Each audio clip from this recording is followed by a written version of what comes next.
Ya, assalamualaikum warahmatullahi wabarakatuh. Kembali lagi di channel kami.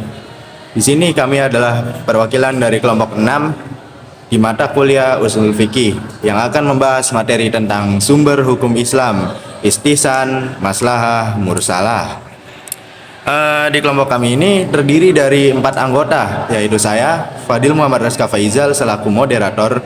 Lalu nanti ada teman saya sebagai pemateri yaitu Najwatun, lalu Nadia Isnayani dan Nimatur Rohmah. Oke, sebelum masuk ke materi, kita harus mengetahui dulu nih, sumber hukum Islam merupakan terjemahan dari lafaz Masadir al-Ahkam. Kata-kata tersebut tidak ditemukan dalam kitab-kitab hukum Islam yang ditulis oleh ulama-ulama fikih dan usul fikih klasik. Adapun sumber hukum Islam yang disepakati jumhur ulama adalah Al-Quran, hadis. Ijma ulama juga sepakat dengan urutan dalil-dalil tersebut di atas Al-Quran, Sunnah. Sedangkan sumber hukum Islam yang masih diperselisihkan di kalangan para ulama, diantaranya adalah istihsan, maslahah, dan mursalah yang akan kita bahas pada materi kali ini. Untuk selanjutnya akan dibacakan oleh saudara Najwatun. Baik, saya akan melanjutkan materi tadi.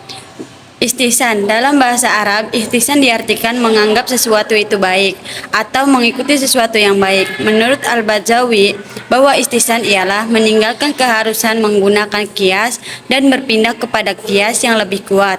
Sedangkan definisi-definisi istihsan menurut mazhab Maliki dari pandangan Ibnu Arabi bahwa istihsan ialah meninggalkan ketetapan dalil dengan cara mengecualikan dan meringankan karena ada perhitungan yang menentangnya di dalam sebagian dari ketetapannya.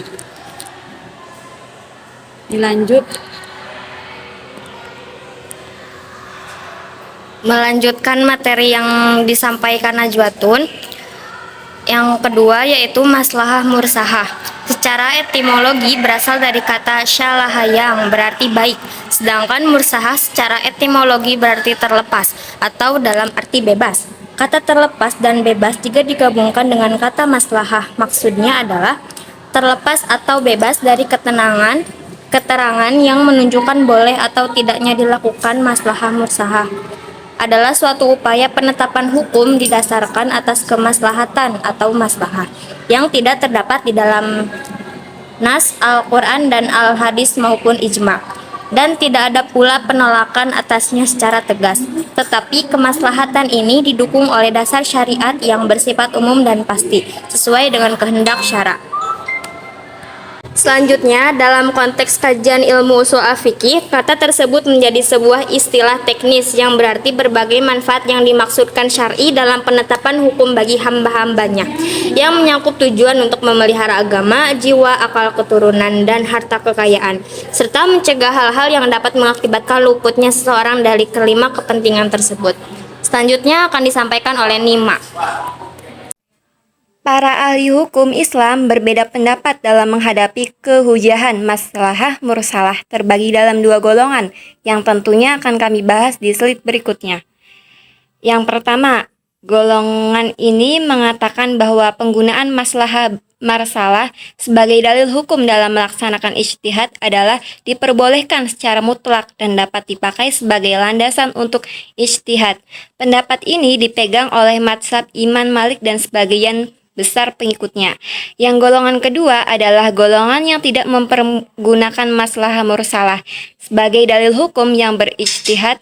Mereka adalah sebagian ahli hukum mazhab Hanafi, sebagian mazhab Syafi'i, dan mazhab Zahiriyah. Mazhab yang terakhir ini adalah mazhab yang menentang keras maslahah mursalah sebagai dalil hukum. Baik, kesimpulannya adalah maslahah dan mursalah merupakan hal untuk mewujudkan suatu hukum yang tidak terdapat dalam Al-Quran, As-Sunnah, Ijma' dan Qiyas.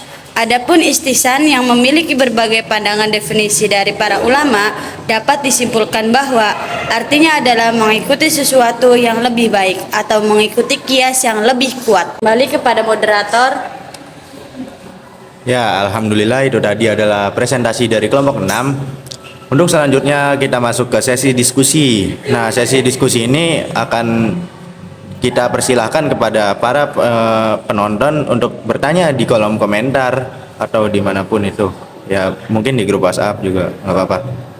Jadi itu sekian dari kelompok kami.